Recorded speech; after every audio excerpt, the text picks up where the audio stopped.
Okay, so on the guitar, we have these pairs of adjacent strings, and all of them are tuned to perfect fourth apart. That's 5 frets, except the third and the second strings. Diagram 3 shows you the same map that you had in diagram 1. It's just that the notes are in a different place, but it's the same map, same sequence of major and minor second intervals. So this is important because when we start building chords, you want to be able to see these second intervals on any group of adjacent strings. I've already shown you what to do with this, so let's pull up a track. Let's say we're doing the B Mixolydian track.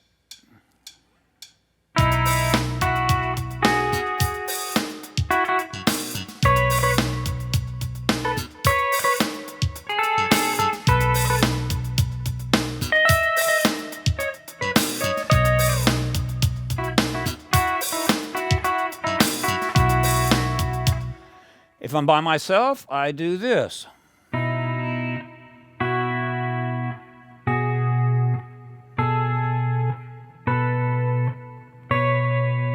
then for this next one, I want to show you how to do that because my goal is to teach you how to see the guitar to its full potential.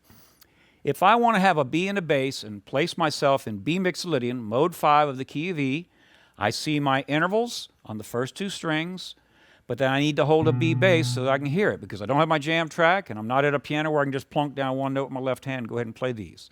By the way, if you haven't played any keyboards, try these in the key of C. You'll just be on the white keys and you'll say, wow, is this easy? Because you can see it on the piano, nothing changes, it's real simple. So I hold the B bass. I'm going to play the intervals in diagram 3, so I have to play the D sharp and the E.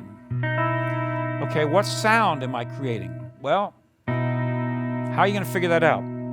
In the key of B, I'm playing a 3 and a 4. If I look at my chart number 2, I see that I'm in that Mixolydian mode. Those notes out of the E major scale are numbered, so I have a B add 4. If I played a B chord, here's your B chord. You probably know that, an A form, right? So I'm going to finger it, so real modern sound. Right?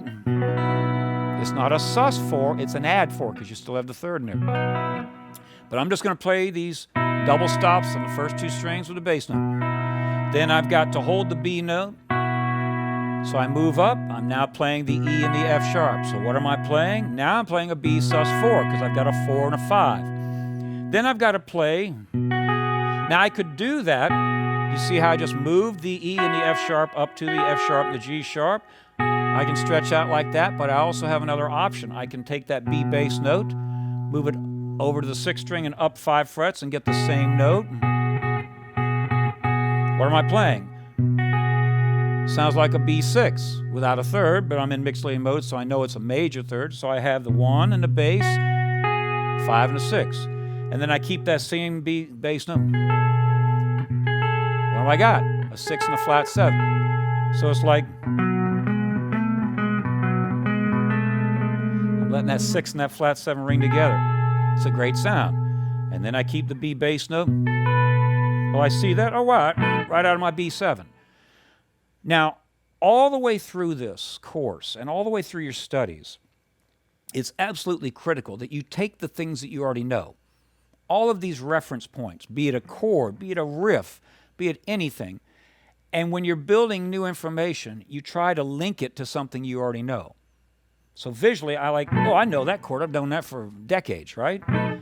And if I really know that chord, I know it's a flat 7 and a 1 up on top. And then now I've been studying seconds. I know, okay, that's a major second interval. And there's my B bass.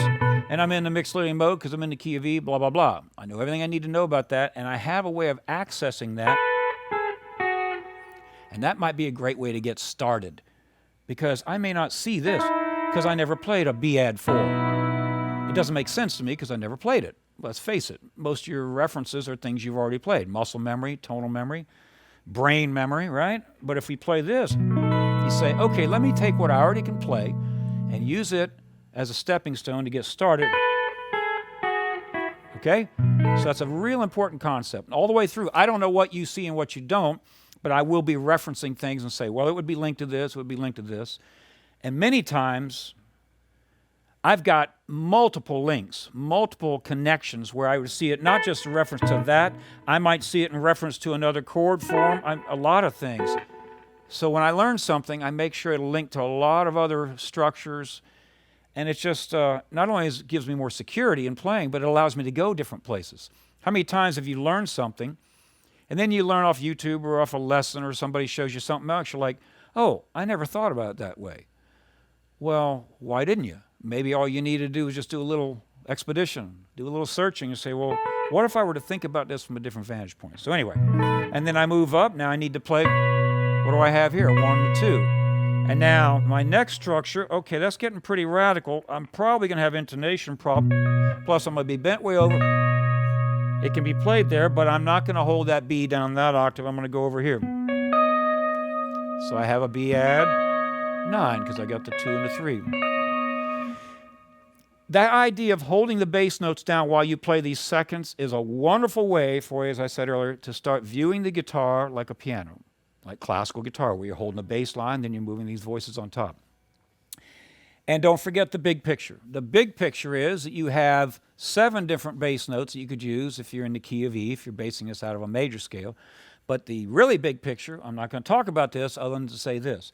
The really big picture would be to say, okay, I'm going to take an interval, and I'm going to see what it sounds like. Okay, that's a stretch.